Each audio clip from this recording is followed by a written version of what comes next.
Nous allons voir dans cette vidéo comment réaliser un dégradé à deux couleurs. Donc nous allons utiliser ici l'outil de dégradé qui se trouve dans notre boîte à outils. Et pour paramétrer les deux couleurs de notre dégradé, nous allons utiliser la couleur de premier plan et la couleur d'arrière-plan. Nous allons donc définir les deux couleurs dans ces deux petits carrés. Alors je vais commencer par la couleur de premier plan. Je clique dessus. Et grâce à mon sélecteur de couleurs ici, je vais pouvoir, en me déplaçant sur mon nuancier, aller choisir la couleur qui va correspondre à la couleur de premier plan et qui va correspondre à une des deux couleurs de mon dégradé. Je prends par exemple du magenta.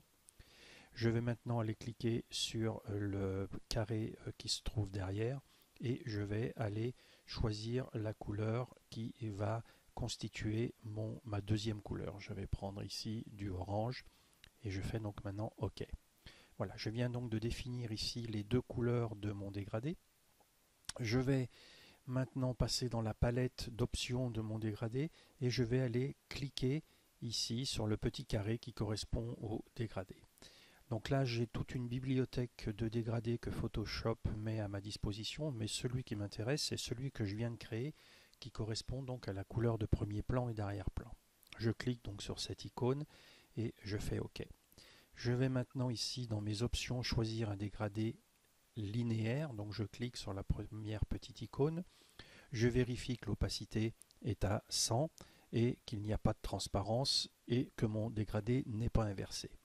Je vais maintenant pouvoir appliquer le dégradé sur mon document, donc je pars d'un point de départ et je descends en laissant le doigt appuyé sur la souris jusqu'à un point d'arrivée.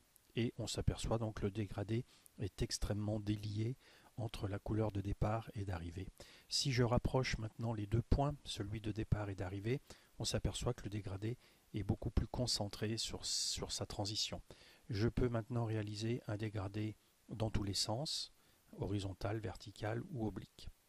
Je vais maintenant choisir la deuxième option ici qui est donc un dégradé radial. Donc je sélectionne cette option dans ma palette et là maintenant lorsque je pars du centre vers l'extérieur on s'aperçoit que le dégradé donc, est bien radial.